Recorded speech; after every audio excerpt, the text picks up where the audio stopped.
People often say very casually, "We're going to Mars," as if Mars were just the next city over, as if it were a slightly inconvenient vacation that requires a bigger suitcase and a longer flight. Rockets get better, computers get smaller, so naturally we just keep going. First the moon, then Mars, then the rest of the solar system. That's the story we tell ourselves. But I want to bother you right away with a question that sounds simple and turns out not to be. What do we really mean by reach Mars? Do we mean touch it like a robot does? Do we mean visit it briefly with people? Or do we mean something stronger? Go there reliably, repeatedly, safely, and come back the way we cross oceans on Earth? Because physics is very picky about definitions. It doesn't care about our optimism, our budgets, or our press releases.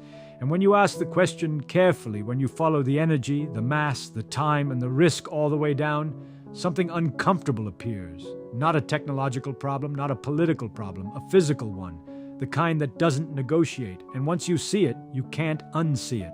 Mars stops being the next step and starts looking like something else entirely. Let's begin with something you already understand without thinking about it. Walking. You stand up, you lean forward, you catch yourself with a foot, and you repeat. It feels effortless. But underneath that simplicity is a constant exchange of energy with the ground, friction, muscle chemistry, oxygen, heat. You can walk all day because Earth supplies you with air, pressure, gravity, and temperature that match your biology. You are exquisitely tuned to this planet. You don't notice it because it works. Now imagine walking across a frozen lake in Antarctica. Same physics of walking, but suddenly you need clothes, food, shelter, planning. Push it further. Imagine walking across the ocean. Now you need a boat. The ocean doesn't hate you. It's just indifferent, and indifference is deadly. Mars is not Antarctica. It's not an ocean. It's something far more extreme. It's an environment where every single thing that keeps you alive has to be carried, recycled, repaired, and defended against physics that never sleep. The first thing people usually bring up is distance. Mars is far away. Distance only matters because of time, and time only matters because of life. A trip to Mars takes months, not because we're lazy, but because pushing mass fast costs energy, and energy has to come from fuel, which has mass, which itself must be pushed. This loop is merciless. Newton tells us that to change motion, you need force. Rocket science is just Newton being root. Historically, we learned this lesson early. Galileo taught us that motion is not something that needs constant pushing. It needs constant stopping. Newton unified that idea and added gravity, showing us that planets fall around the sun the same way apples fall from trees. That insight lets us calculate trajectories to Mars with astonishing precision. We know exactly where Mars will be years from now. That's not the problem. The problem is that to get a human there, you don't just move a mass.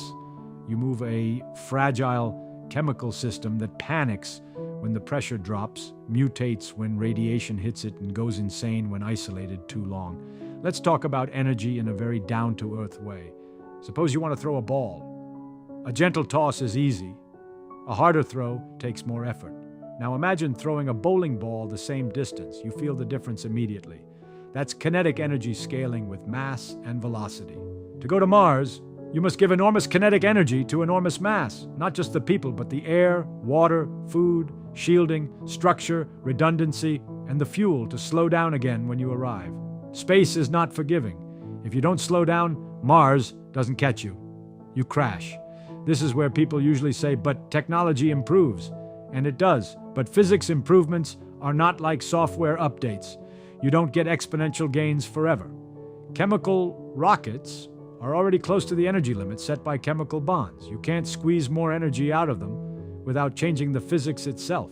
Nuclear rockets help, but they don't remove the problem. They just move the decimal point a little. The fundamental issue remains. The energy cost per kilogram is enormous, and humans require a lot of kilograms. Now let's introduce a less intuitive villain. Empty space. Space seems empty, calm, peaceful. It's not. It's full of radiation. High-energy particles from the sun and from deep space pass through you like bullets through fog. On Earth, we're protected by a thick atmosphere and a magnetic field. Mars has neither in sufficient quantity during a months-long journey and then during months or years on the surface. Your cells accumulate damage, not dramatic movie-style damage. Subtle statistical damage, DNA breaks, cancer risk rises, nervous systems degrade. Physics doesn't kill you loudly, it kills you quietly. We know this experimentally. Astronauts on the International Space Station, still protected by Earth's magnetic field, already show measurable biological changes. Bone density decreases, muscles weaken, vision changes, fluids shift, and that's in low Earth orbit, days away from home with resupply missions and constant communication. Mars is not low Earth orbit. It's an exile measured in light minutes.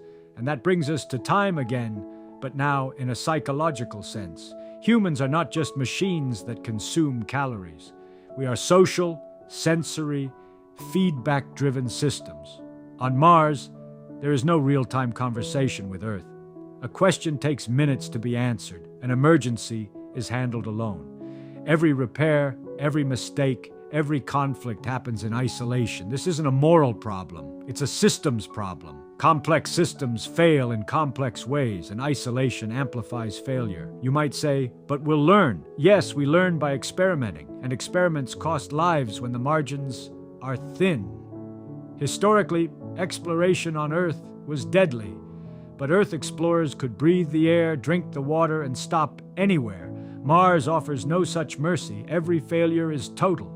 Physics doesn't allow partial survival when pressure drops to near zero. Now comes the conceptual breakthrough, the idea that quietly ties all of this together.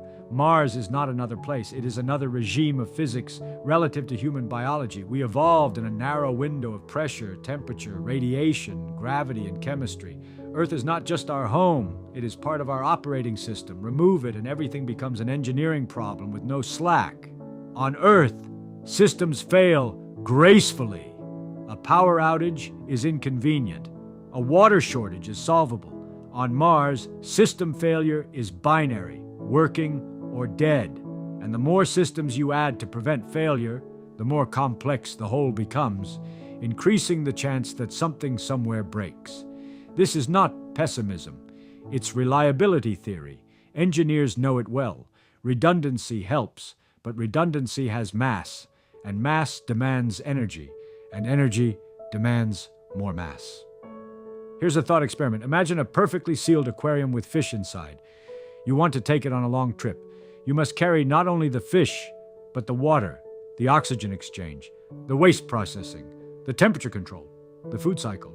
Now imagine doing that for years with no external input, no resupply, and no natural environment to absorb mistakes. Humans are the fish. Earth is the ocean we don't notice.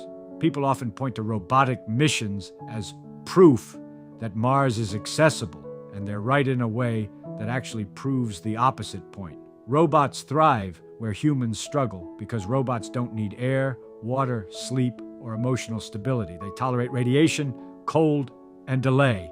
The success of robots is a demonstration of how hostile Mars is to biology. Now let's reflect historically again. When we went to the moon, we didn't conquer it. We touched it briefly at enormous cost and retreated. The physics allowed a short visit because the moon is close, the travel time short, and the rescue window small, but non-zero. Mars is qualitatively different. It's not just farther. It's a commitment to prolonged exposure to an environment fundamentally incompatible with us. Could we reach Mars once? Probably. Could we land people there, plant a flag, take pictures, and come back if everything goes right? Maybe.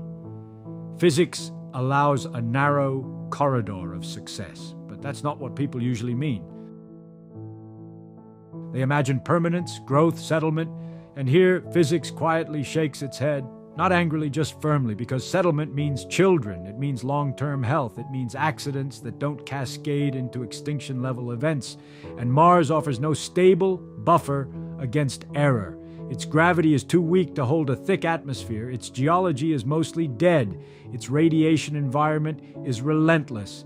Terraforming, when you run the numbers, is not a project. It's a fantasy that requires more energy than we can plausibly command. So what does physics reveal here philosophically? It reveals that intelligence does not imply freedom from constraints. Understanding the universe doesn't mean escaping it. On the contrary, the deeper you understand nature, the more clearly you see the narrow channels in which life can exist. Earth is not just one option among many. It is a rare alignment of conditions that work together astonishingly well. And that realization is not depressing, it's clarifying. It tells us where to focus our ingenuity, not on pretending Mars is the future of humanity, but on understanding why Earth works so beautifully and how fragile that balance is. It tells us that exploration is not always about expansion. Sometimes it's about perspective. So when you hear, "We will reach Mars," translate it carefully. We may send machines. We may send people briefly, heroically at great risk. But reaching Mars, in the way we reach continents on Earth, misunderstands the physics of life. Mars is not waiting for us. It doesn't need us, and the universe is under no obligation to be convenient. The real lesson, the one hidden beneath the rockets and the slogans, is this: physics doesn't crush dreams, it refines them. And once you see why Mars resists us so completely, you may find yourself looking back at Earth with fresh amazement, not as a launch pad, but as the miracle it quietly is.